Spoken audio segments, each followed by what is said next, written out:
വിശദാംശങ്ങളിലേക്ക് നോക്കാം. കൊച്ചി കളമശ്ശേരി കൺവെൻഷൻ സെന്ററിൽ സ്ഫോടനം. ഒരു സ്ത്രീ മരിച്ചു, നിരവധി പേർക്ക് പരിക്കേറ്റു. രാവിലെ 9:30 സ്ഫോടനം ഉണ്ടായത്. അശ്വതി വിവരങ്ങളുമായി ചേരുന്നു. അശ്വതി, 9:30 സ്ഫോടനമുണ്ടായി. ഇന്ന് ഉച്ചവരെ എത്തുമ്പോൾ എന്തൊക്കെ വിവരങ്ങൾ പുറത്തു വരുന്നുണ്ട്? മരണസംഖ്യ ഇനിയും ഉയരാനുള്ള സാധ്യതയുണ്ടോ? എന്തൊക്കെ വിവരങ്ങൾ? വിജി, ഇന്ന് രാവിലെ 9:30 ഈ അപകടം ഉണ്ടാകുന്നത്. അതായത് ഈ കൺവെൻഷൻ കഴിഞ്ഞ, അതായത് ഏതാനും വെള്ളിയാഴ്ച മുതൽ ഇന്ന് വരെയായിരുന്നു ഈ കൺവെൻഷൻ നീണ്ടു നിൽക്കേണ്ടിയിരുന്ന. ഇന്ന് അവസാന ദിവസമായിരുന്നു. ഈ അവസാന ദിവസത്തിലാണ് ഇത്തരത്തിലൊരു ഉഗ്രസ്ഫോടനം ഉണ്ടായിരിക്കുന്നത്. ഈ കൺവെൻഷൻ സെന്ററിൽ ഏകദേശം 2300ഓളം ആളുകളായിരുന്നു ഈ കൺവെൻഷന് പങ്കെടുക്കുവാനായി എത്തിച്ചേർന്നിരുന്നത്. ഈ കൺവെൻഷൻ സെന്ററിന്റെ മുൻഭാഗത്ത് സ്റ്റേജിനോട് ചേർന്നുള്ള ഭാഗത്താണ് ഏകദേശം തുടർച്ചയായി 3 തവണ ഈ സ്ഫോടനം ഉണ്ടാകുന്നത്. ഇത് പ്രാർത്ഥനയുടെ സമയത്തായിരുന്നു ഈ സ്ഫോടനം ഉണ്ടാകുന്നത്. ഈ സ്ഫോടനം ഉണ്ടാകുന്ന സമയത്ത് ഇത് കണ്ട് ആളുകൾ പുറത്തേക്ക് ഓടി രക്ഷപ്പെടുവാനുള്ള ശ്രമം നടത്തുകയായിരുന്നു. ആ സമയത്ത് നിരവധി ആളുകൾ ഈ താഴെ തന്നെ വീണു പോകുന്ന സാഹചര്യം ഉണ്ടാകുന്നു. നിലവിൽ ഇപ്പോൾ പുറത്ത് ലഭിക്കുന്ന വിവരങ്ങൾ, അതായത് DGP സ്ഥിരീകരിച്ച ഒരു ഈ സ്ഫോടനം സംബന്ധിച്ചുള്ള വിവരം എന്ന് പറയുന്നത്, ഈ സ്ഫോടക വസ്തു ടിഫിൻ ബോക്സിലാണ് എന്നുള്ളത് ഒരു സംശയമായി നിലനിൽക്കുന്നുണ്ട്. ടിഫിൻ ബോക്സിൽ നിന്നാണ് ഈ സ്ഫോടനം ഉണ്ടായത് എന്നുള്ള ഒരു വിവരം പുറത്തു വരുന്നുണ്ട്. എന്നാൽ അതിന്റെ സ്ഥിരീകരണം നിലവിൽ ഉറപ്പായിട്ടില്ല. അതേസമയം ഈ നിരവധി പേർക്കാണ് പരിക്ക് പറ്റിയിട്ടുള്ളത്. ആദ്യ മണിക്കൂറുകളിൽ ഏകദേശം 23 പേർക്കായിരുന്നു പരിക്ക് പറ്റിയിരുന്നത്. 6 പേരുടെ നിലയായിരുന്നു ഗുരുതരമായിരുന്നത്. അത് പിന്നീട് 7 ഉയരുകയായിരുന്നു. ഗുരുതര അവസ്ഥയിൽ ഈ മെഡിക്കൽ കോളേജ് ആശുപത്രിയിൽ ICUയിൽ ഉണ്ടായിരുന്നത്. അതിലൊരു 15 വയസ്സിൽ താഴെ പ്രായമുള്ള ഒരു കുട്ടി ഉണ്ടായിരുന്നു. ആ കുട്ടിയെ പിന്നീട് സ്വകാര്യ ആശുപത്രിയിലേക്ക് മാറ്റുകയായിരുന്നു. അതീവ ഗുരുതര അവസ്ഥയിലിരുന്ന കുട്ടിയെ പിന്നീട് സ്വകാര്യ ആശുപത്രിയിലേക്ക് മാറ്റുകയായിരുന്നു. നിലവിൽ ഈ പരിക്ക് പറ്റിയ എണ്ണം ഉയരുന്ന സാഹചര്യം കൂടിയുണ്ട്. ഇത്തരത്തിൽ രക്ഷാപ്രവർത്തനം പുരോഗമിക്കുന്ന സാഹചര്യം, അതായത് ആദ്യ കുറച്ച് മണിക്കൂറുകളിൽ വലിയ രീതിയിലുള്ള രക്ഷാപ്രവർത്തനമാണ് പോലീസ് സംഘത്തിന്റെ, അന്വേഷണ സംഘത്തിന്റെ ആണെങ്കിലും ഫയർഫോഴ്സിന്റെ ഭാഗത്ത് നിന്ന് ഉണ്ടായത്. ആ സമയത്ത് ഈ പരിക്ക് പറ്റിയവരൊക്കെ ആശുപത്രിയിൽ പ്രവേശിപ്പിക്കുകയും അതിനോടൊപ്പം തന്നെ അവിടെ ഉണ്ടായിരുന്ന മറ്റ് ഈ 2300ഓളം ആളുകളെ അവിടെ നിന്ന് മാറ്റുവാനുള്ള ശ്രമവും പോലീസ് നടത്തിയിരുന്നു. ഏകദേശം 6-7 പ്രൈവറ്റ് ബസ്സുകൾ കൊണ്ടുവന്ന് അതിലാണ് ഈ ആളുകളെ അവിടെ നിന്ന് മാറ്റിയിട്ടുള്ളത്. നിലവിൽ അവിടെ ആരുമില്ലാത്ത രീതിയിലേക്ക് എല്ലാവരെയും അവിടെ നിന്ന് മാറ്റുവാനുള്ള ശ്രമമാണ് പോലീസിന്റെ ഭാഗത്ത് നിന്ന് തുടരുന്നത്. ബോംബ് സ്ക്വാഡ് അടക്കമുള്ളവർ അവിടെ എത്തിച്ചേർന്നിട്ടുണ്ട്. NIA എത്തിച്ചേർന്നിട്ടുണ്ട്. നിലവിൽ ഇതിന് പിന്നിലെ കാരണം, അതായത് ഈ സ്ഫോടനത്തിന് പിന്നിലെ തികച്ചും ശാന്തമായി 2 ദിവസം നടന്ന കൺവെൻഷനാണ്. ഇന്നിപ്പോൾ ഈ സ്ഫോടനം ഉണ്ടായതിന് പിന്നിലെ കാരണം വ്യക്തമായിട്ടില്ല എന്നുള്ളതാണ് ഏറ്റവും പ്രധാന കാര്യം. അതിനാൽ തന്നെ ഈ കാരണം അന്വേഷിക്കുന്നതിനും സ്ഫോടനം സംബന്ധിച്ചുള്ള വിവരങ്ങൾ തീവ്രവാദമാണോ മറ്റ് ആസൂത്രിതമാണോ എന്നതൊക്കെ പരിശോധിക്കുന്നതിനായി NIA അടക്കമുള്ളവരെത്തി അവിടെ പരിശോധന നടക്കുകയാണ്.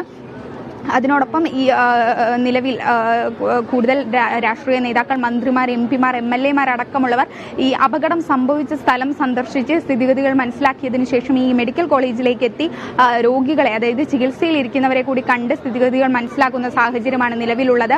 ഈ ആദ്യ മണിക്കൂറുകളിലേക്കാൾ കൂടുതൽ ആളുകൾക്ക് പരിക്ക് പറ്റിയതായിട്ടാണ് ഇപ്പോൾ വിവരങ്ങൾ പുറത്തു വരുന്നത്. ഏതായാലും ഈ 7 പേരുടെ നിലയാണ് ഗുരുതരമായി തുടരുന്നത്. അതിലൊരു കുട്ടിയുണ്ട് എന്നതാണ് ഏറ്റവും ഖേദകരമായ കാര്യവും. പോലീസിന്റെ ഭാഗത്ത് നിന്ന് ഇത് സംബന്ധിച്ച്, അതായത് ഇതിൽ തീവ്രവാദപരമായ എന്തെങ്കിലും സംഭവമുണ്ടോ എന്നതടക്കമുള്ള പരിശോധന പോലീസിന്റെ ഭാഗത്ത് നിന്ന് നടക്കുന്നുണ്ട്. ഈ സ്ഫോടക വസ്തു സംബന്ധിച്ചിട്ടുള്ള പരിശോധനയും പോലീസിന്റെ ഭാഗത്ത് നിന്ന് നടക്കുന്നുണ്ട്. വരും മണിക്കൂറുകളിൽ അതിനൊരു സ്ഥിരീകരണം ഉണ്ടാകുമെന്ന് തന്നെയാണ് പ്രതീക്ഷിക്കുന്നതും. ശരി അശ്വതി, തിരിച്ചെത്താൻ നമുക്ക് മറ്റു ചില വിവരങ്ങൾ. വളരെ ഗുരുതരമായ ഒരു അതിക്രമമാണ് കളമശ്ശേരിയിൽ ഉണ്ടായിരിക്കുന്നത്. വലിയ സ്ഫോടനം അവിടെ നടന്നിരിക്കുന്നു. തുടർ സ്ഫോടനങ്ങളാണ് ഉണ്ടായത്. കളമശ്ശേരിയിൽ സ്ഫോടനം ഉണ്ടായത് ടിഫിൻ ബോക്സിൽ ഒളിപ്പിച്ച സ്ഫോടക വസ്തുവിൽ നിന്നെന്ന് പ്രാഥമിക നിഗമനത്തിലേക്ക് എത്തുകയാണ്. അന്വേഷണത്തിന് പ്രത്യേക സംഘത്തെ രൂപീകരിക്കുമെന്ന് DGP ഷെയ്ഖ് ദർബേഷ് സാഹിബ് പറഞ്ഞു. അതേസമയം സ്ഫോടനം NIA അന്വേഷിക്കും. ഡൽഹിയിൽ നിന്നുള്ള NIA-യുടെ 5-അംഗ സംഘം ഉടൻ കൊച്ചിയിലെത്തും. കൊച്ചിയിലെ NIA സംഘം സംഭവ സ്ഥലത്തെത്തി പരിശോധന നടത്തുന്നുണ്ട്.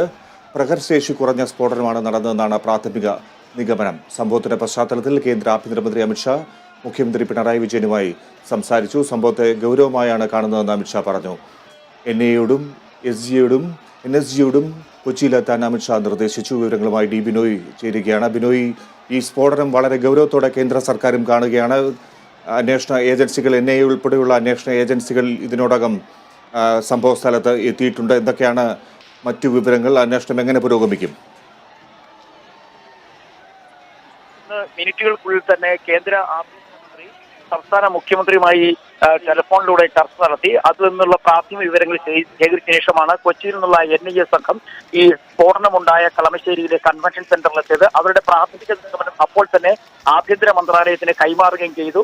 സ്ഫോടന പരമ്പര, പ്രഹരശേഷി കുറഞ്ഞ സ്ഫോടന പരമ്പര എന്ന് തന്നെയാണ് NIA സംഘം കേന്ദ്ര ആഭ്യന്തര മന്ത്രാലയത്തെ അറിയിച്ചത്. ഇത് മുഖ്യമന്ത്രിക്ക് വിവരം കൈമാറുകയും ചെയ്തു. ഇതേ തുടർന്നാണ് ആദ്യ സംഘത്തിന് തൊട്ടു പിന്നാലെ, അതായത് കൊച്ചിയിൽ നിന്നുള്ള NIA സംഘത്തിന് തൊട്ടു പിന്നാലെ ദില്ലിയിൽ നിന്നുള്ള ഒരു 5 സംഘം കൂടി ഉടൻ കളമശ്ശേരിയിലേക്ക് എത്തിച്ചേരും. ഇവരോടൊപ്പം തന്നെ ബോംബുകളെ കുറിച്ച്, സ്ഫോടനങ്ങളെ കുറിച്ചും അന്വേഷണത്തിൽ വളരെയധികം പ്രാധാന്യം നൽകുന്ന NSC സംഘവും ഇവരോടൊപ്പം ഉണ്ടാകും. അത്തരത്തിലുള്ള ഒരു വലിയ സംഘമായിരിക്കും ദില്ലിയിൽ നിന്നും കളമശ്ശേരിയിലേക്ക് എത്തുക. അതിനുള്ള നടപടിക്രമങ്ങളും പൂർത്തിയായി കഴിഞ്ഞിരിക്കുന്നു. നമുക്ക് അവസാനം കിട്ടുന്ന വിവരങ്ങൾ അനുസരിച്ചുകൊണ്ട് വളരെ പ്രഹരശേഷി കുറഞ്ഞ എന്നാൽ ലഞ്ച് ബോക്സിനകത്ത് ഘടിപ്പിച്ചതോ അല്ലെങ്കിൽ മറ്റേതെങ്കിലും പാത്രങ്ങൾ ഘടിപ്പിച്ചിട്ട് റിമോട്ട് കൺട്രോൾ സംവിധാനം ഉപയോഗിച്ച് പൊട്ടിക്കാൻ കഴിയുന്ന തരത്തിലുള്ള ഒരു പ്രഹരശേഷി കുറഞ്ഞ സ്ഫോടനമാണ് ഇവിടെ നടന്നിരിക്കുന്നതാണ് ഇപ്പോഴുള്ള നിഗമനം. എന്തായാലും ഇതുമായി ബന്ധപ്പെട്ടുള്ള അന്വേഷണത്തിനായി പ്രത്യേക പോലീസ് സംഘത്തിനെ സംസ്ഥാന പോലീസും ചുമതലപ്പെടുത്തിയിട്ടുണ്ട് എന്ന് നമുക്ക് അറിയാൻ കഴിയുന്നു. എന്തായാലും NIA-ക്ക് കേസ് അല്ലെങ്കിൽ സംഭവം അന്വേഷിക്കുന്നതിന് വേണ്ടി കൈമാറും. അത് എപ്പോഴാണെന്നുള്ള കാര്യത്തെക്കുറിച്ച് നമുക്ക് വ്യക്തത വന്നിട്ടില്ല. എന്തായാലും ആദ്യഘട്ടത്തിൽ സംസ്ഥാന പോലീസ് തന്നെ ഇതുമായി ബന്ധപ്പെട്ടുള്ള പ്രാഥമിക അന്വേഷണങ്ങൾ നടത്തിയതിനു ശേഷം അവ പിന്നീട് കൈമാറുകയാണ് സാധാരണഗതിയിൽ പതിവ്. എന്തായാലും NIA-യും ഒപ്പം സംസ്ഥാന പോലീസ് സംഘവും ഈ സ്ഫോടന പരമ്പരകളെ കുറിച്ച് അന്വേഷിച്ച് വരികയാണ്. മറ്റൊരു കാര്യമുള്ളത്, ഇത്രയും അധികം 2500-ഓളം പേരാണ് ഈ കൺവെൻഷൻ സെന്ററിൽ ഒത്തുചേർന്നിരുന്നത്. ഇവർ എവിടെ നിന്ന് വന്നതെന്നോ അല്ലെങ്കിൽ ഏതൊക്കെ സ്ഥലം അത് സംബന്ധിച്ചുള്ള വ്യക്തമായ രേഖകളും തന്നെ സംഘാടക സമിതിയോ സംഘാടകരോ കൈവശം സൂക്ഷിച്ചിരുന്നില്ല എന്നുള്ള മറ്റൊരു കാര്യം കൂടി ഇപ്പോൾ പുറത്തു വരുന്നുണ്ട്. അതുപോലെ തന്നെ ഇപ്പോൾ മറ്റൊരു കാര്യം പോലീസ് ആസ്ഥാനത്ത് നമുക്ക് അറിയുവാൻ കഴിയുന്നത്, ഈ സംഭവം അതായത് സ്ഫോടനം നടക്കുന്നതിന് ഏകദേശം മിനിറ്റുകൾക്ക് മുമ്പ് ആ ഗേറ്റ് കടന്ന് പുറത്തേക്ക് അതിവേഗത്തിലേക്ക് ഒരു നീല നിറമുള്ള കാർ പുറത്തേക്ക് പോകുന്നതായി കണ്ടു എന്നുള്ളതാണ് ഇപ്പോൾ പോലീസിന് കിട്ടിയിരിക്കുന്ന മറ്റൊരു വിവരം. എന്തായാലും ഈ വാഹനം ഉൾപ്പെടെയുള്ളവ കേന്ദ്രീകരിച്ച് പോലീസ് അന്വേഷണം തുടങ്ങിയിരിക്കുന്നു. സംസ്ഥാനത്ത് വലിയ ജാഗ്രതാ നിർദ്ദേശമാണ് പോലീസ് ഇപ്പോൾ നൽകിയിരിക്കുന്നത്. എല്ലാ ജില്ലാ പോലീസ് ആസ്ഥാനങ്ങളിലും അല്ലെങ്കിൽ എല്ലാ പോലീസ് ജില്ലകളിലും പോലീസിന് കർശന നിർദ്ദേശം നൽകിയിരിക്കുന്നു.